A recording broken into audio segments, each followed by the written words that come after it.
அனைவருக்கும் வணக்கம். இன்றைக்கி நம்ம என்ன பார்க்க போகிறோம்னா, Temba Bavuma south Africa cricket டீமோட கேப்டன். இவர் ஏன் இன்றைக்கி ஒரு பேசுபொருளாக இருக்கார், இவர் ஏன் இன்றைக்கி உலகம் கொண்டாடுது அப்படிங்கிறத நம்ம பார்க்க போகிறோம். அதுக்கு முன்னால் அந்த சவுத் ஆஃப்ரிக்கா கிரிக்கெட் டீம் எப்படி, அந்த சவுத் ஆஃப்ரிக்கா நேஷன் எப்படி இருக்குது அப்படிங்கிறத நம்ம தெரிஞ்சுக்கணும். ஃபஸ்ட்டு சவுத் ஆஃப்ரிக்கா கிரிக்கெட் டீமை பற்றி பார்த்துடலாம். சவுத் ஆஃப்ரிக்கா கிரிக்கெட் டீம் நடத்துறதுன்னு பார்த்தாச்சுன்னா சவுத் ஆஃப்ரிக்கா அசோசியேஷன் ரைட்டுங்களா. இந்தியாவை நடத்துகிறது பார்த்தாச்சுன்னா பிசிசிஐ என்னென்னா board of control for cricket in India. ரைட்டா. இப்போ பாருங்கள், இந்த சவுத் ஆஃப்ரிக்கா அசோசியேஷன் நடத்துறது தான் சவுத் ஆஃப்ரிக்கா கிரிக்கெட் டீமு. அந்த சவுத் ஆஃப்ரிக்கா கிரிக்கெட் டீமை இன்னொரு பேர் சொல்லலாம். என்ன பேர்னா புரோட்டியஸ் டீம் அப்படிம்பாங்க. இந்த புரோட்டியஸ் டீம்னா என்னென்னா, புரோட்டீஸ்னால் ஒன்றும் இல்லை, புரோட்டீஸுங்கிறது ஒரு மலர், ஒரு ஃப்ளவர். அவங்க சட்டையில் பார்த்தீங்கன்னா இந்த ஒரு படம் இருக்கும், மஞ்சள் கலரில் ஒரு பூ இருக்கும். அந்த பூ பேர் தான் புரோட்டியஸ். அது அவங்களோட நேஷ்னல் ஃப்ளவர். இந்த ஃப்ளவர் பேரில் தான் அவங்க நாடு புரோட்டியஸ் கிரிக்கெட் டீம் அப்படின்னு சொல்கிறாங்க. ரைட்டு. இப்போது நம்ம சவுத் ஆஃப்ரிக்கா கண்ட்ரியை பற்றி பார்க்கலாம். சவுத் ஆஃப்ரிக்கா கண்ட்ரிங்கிறது ஆஃப்ரிக்கா கான்டினென்ட்டில் இருக்கக்கூடிய ஒரு நாடு. இது கொஞ்சம் செல்வ மிக்கது தான். ஆஃப்ரிக்கா கான்டினென்ட் இருக்குது. இந்த ஆஃப்ரிக்கா கான்டினென்ட்டில் கடைசியாக இருக்கக்கூடியது இந்த இங்கே இருக்கிறது தான் சவுத் ஆஃப்ரிக்கா கண்ட்ரி. ரைட்டா.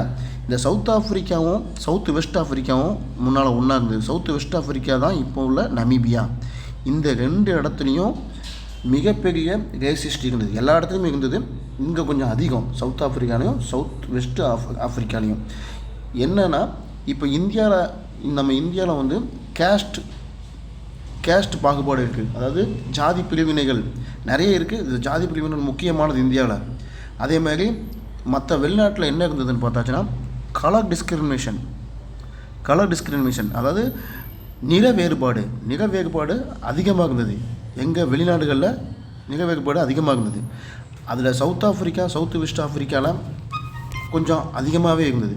அப்போ அந்த இடத்துல என்ன நடக்குன்னா, சவுத் வெஸ்ட் ஆஃப்ரிக்காவில் எப்படி உங்களுக்கு பிரிச்சுருந்தாங்கன்னா, ஃபஸ்ட்டு ஒயிட்டு, அடுத்து பார்த்தாச்சுன்னா ரெண்டாவது என்னென்னா இந்தியர்கள் அங்கே இருந்தாங்க. மூணாவது பார்த்தாச்சுன்னா கலர் ரெட்டு, அதாவது செந்நிறம் அப்படிம்பாங்க. நாலாவதாக தான் பிளாக் ஆஃப்ரிக்கன்ஸ், கருப்பு ஆஃப்ரிக்கர்கள். இந்த மாதிரி ஒரு ஆர்டர் அங்கே இருந்தது. இதில் பார்த்தாச்சுன்னா இந்த ஒயிட்டு அப்படிங்கிறவங்க மைனாரிட்டி, மிக கம்மியாக உள்ளவர்கள். ஆனால் இவர்கள் தான் ஆட்சி நடத்துகிறார்கள். இவங்க தான் பொலிட்டிக்ஸ்லேயும் எக்கானமிக்லேயும். என்ன ரீசன்னா, உலகம் முழுவதும் அந்த வெள்ளையாக இருக்கவங்க தான் இருக்காங்க. ரைட்டுங்களா. அதே மாதிரி தான் இங்கே மைனாரிட்டியாக இருந்தாலும் அவங்க தான் ஆட்சி நடத்துகிறாங்க.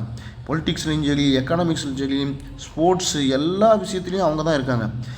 மெயினாக இந்த பிளாக் ஆஃப்ரிக்கர்களுக்கு இடங்கள் மறுக்கப்படுது. படிப்புலையும் சரி, எல்லா விஷயத்துலையும் விளையாட்டுலையும் சரி, விளையாட்டில் மிக சிறந்து விளங்கக்கூடியவர்கள் பிளாக் ஆஃப்ரிக்கர்கள். ஆனால் அவங்கள மறுக்கப்படுது. இன்றைக்கி பார்த்திங்கன்னா அத்லெட்டிக்ஸோ, மெயினாக ஃபுட்பால், இந்த மாதிரி ஒரு ஹை அத்லெட்டிக்ஸ் கேம்லாம் பார்த்தாச்சுன்னா யார் நிறைய சைன் பண்ணுதான்னா பிளாக் மேன்ஸ். அவங்களுக்கு அந்த நிறைய ஜீன்லேயே அந்த ஸ்போர்ட்ஸ் இருக்குது.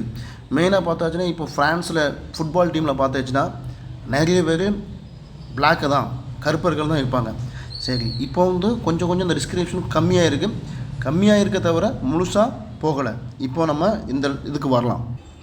இந்த பிளாக் ஆஃப்ரிக்கன்ஸ்க்கு தான் யார் போராடினா, நெல்சன் மண்டேலா அப்படிங்கிற ஒரு மிகப்பெரிய தலைவர். இதை நம்ம இன்னொரு டாப்பிக்கில் பார்க்கலாம். ரைட்டுங்களா. இப்போ இதே சமயத்தில் மகாத்மா காந்தியும் இந்த போராட்டத்தில் பங்கு பெற்றாரு. ஒரு சிறிய அளவு பங்கு உண்டு அப்படிங்கிறது ஒரு கூடுதலான தகவல். ரைட்டுங்களா. ரைட். இப்போ என்ன நடக்குன்னா, இந்த மாதிரி சிச்சுவேஷனில் இருக்க நாடு கிரிக்கெட் விளையாடுறாங்க. கிரிக்கெட்டில் எமர்ஜ் ஆகி வராங்க. அப்போ தான் அவங்க முதல்ல கிரிக்கெட் டெஸ்ட் விளையாடினது 1889 இங்கிலாண்டுக்கு எதிராக முதல் டெஸ்ட்டு சவுத் ஆஃப்ரிக்கா ஆடுறாங்க. ரைட். இது உங்களுக்கு ஒரு தகவலை தெரிஞ்சு வச்சுக்கோங்க. இப்போ என்ன நடக்குன்னா, இப்படி கொஞ்ச நாளாக விளாண்டுட்டே இருக்கும்போது அந்த காலகட்டத்தில் பார்த்தாச்சுன்னா எல்லா வெளிநாடுகள்லேயும் இந்த கலர் டிஸ்கிரிமினேஷன் பாகுபாடு இருந்தது.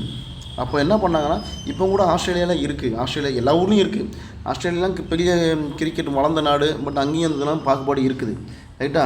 இப்போ தான் என்ன நடந்ததுன்னா, 1960 சவுத் ஆஃப்ரிக்காவை இன்டர்நேஷ்னல் கிரிக்கெட் கவுன்சில் என்ன பண்ணுது, பேன் பண்ணுது, கிரிக்கெட்டு விளாடக்கூடாது அப்படின்ட்டு. என்ன ரீசன்? இந்த கலர் டிஸ்கிரிமினேஷன் ரீசன். இந்த கலர் டிஸ்கிரிமினேஷன் வந்து பார்த்தாச்சுன்னா மிக வேறுபாடு வந்து அங்கே சவுத் ஆஃப்ரிக்காவில் மிகப்பெரிய போராட்டங்களை வெடித்து கொண்டு இருக்குது. அப்படிங்கும்போது இதை காரணமாக காட்டி ஐசிசி வந்து சவுத் ஆஃப்ரிக்காவை கிரிக்கெட்லேருந்து பேன் பண்ணாங்க. பேன் பண்ணதுக்கப்புறம் திரும்ப அவங்க எப்போ ரிட்டர்ன் வராங்கன்னா 1991 அவங்க திரும்பியும் விளாடாததுக்கு உள்ளே வராங்க. வரும்போது அவங்க ஒரு நல்ல டீமாக, ஒரு காம்படிட்டிவ் டீமாக வந்து இருக்காங்க சவுத் ஆஃப்ரிக்கா வந்து. அப்போ தான் அவங்க பார்த்தாச்சுன்னா அந்த டயத்தில் உங்களுக்கு கருப்பர்களை வந்து கண்டிப்பாக எடுக்கணும் அப்படிங்கிற ஒரு 1-2 கருப்பர்கள் வந்து கருப்பு ஆஃப்ரிக்கர்களை வந்து டீமுக்குள்ளே வராங்க. அந்த டயத்தில் தான் 98 கிட்ட மக்காயா நட்டேனின்னு ஒரு பிளேயர் வராது, மிகப்பெரிய நல்ல சிறந்த பவுலர்.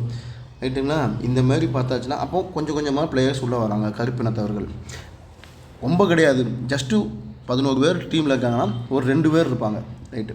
இப்போ தான் அந்த டயத்தில் பார்த்தாச்சுன்னா நிறைய ஒரு டேலண்டான பிளேயர்ஸு சவுத் ஆஃப்ரிக்கா டீமில் இருந்தாலும் அவங்களால ஐசிசி நடத்தக்கூடிய கப்பை அடிக்கவே முடியல.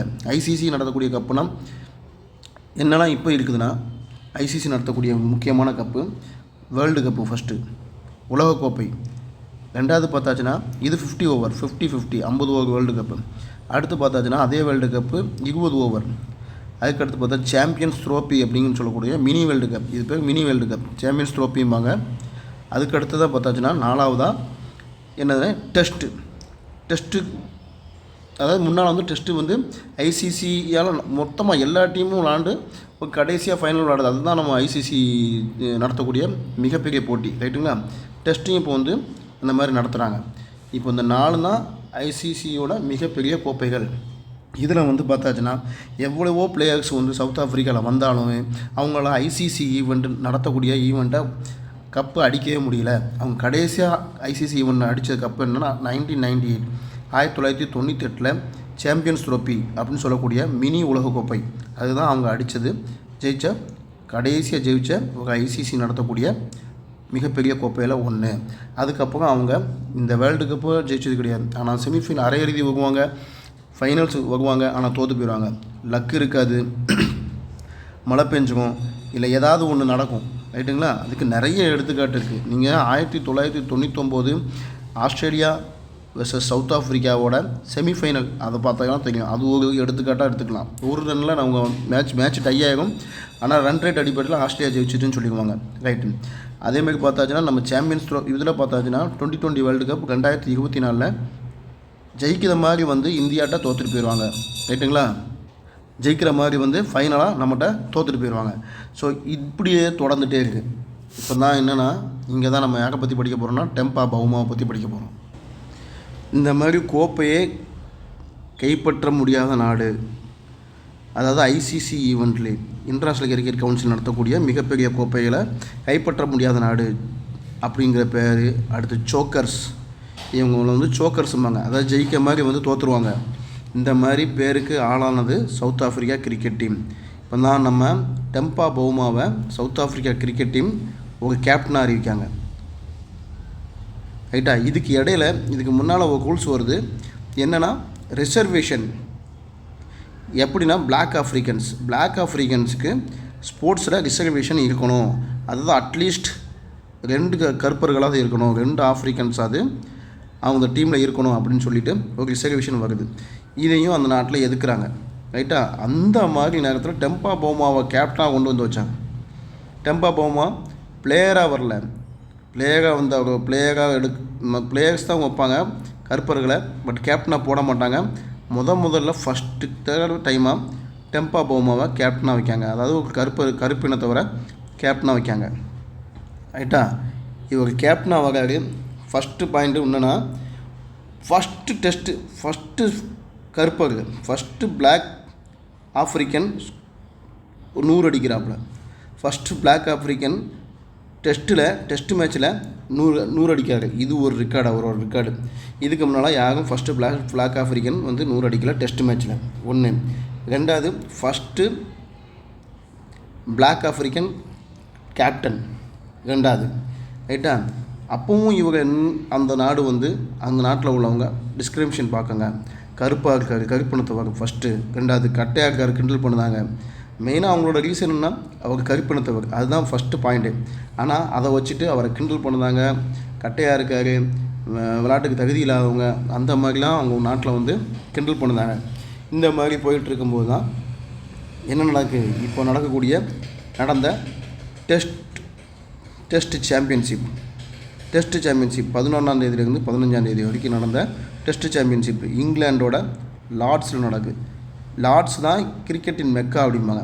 கிரிக்கெட்டின் மெக்கா அப்படின்னா லார்ட்ஸ் இங்கிலாண்டில் இருக்கக்கூடிய லார்ட்ஸ் கிரவுண்டை தான் சொல்லுவாங்க கிரிக்கெட்டின் மெக்கா. இங்கே நடந்த டெஸ்ட் சாம்பியன்ஷிப் ஆஸ்திரேலியாவுக்கும் யாருக்கும் நடக்குது, சவுத் ஆஃப்ரிக்காவுக்கும். எடுத்த உடனே எல்லோரும் சொல்லிட்டாங்க ஆஸ்திரேலியா தான் இதை ஜெயிக்க போகுது, சவுத் ஆஃப்ரிக்காவில் ஜெயிக்க முடியாது, ஆஸ்திரேலியா பலம் வாய்ந்த அணி அப்படின்னு சொல்லி எல்லாருமே சொல்கிறாங்க கருத்து கணிப்பில். இப்போ தான் யார் நம்ம டெம்பா பவுமா அவங்க அசாதாரணமான விளையாட்டை விளையாடுறாரு, ரொம்ப பக்குவப்பட்ட விளையாட்டு.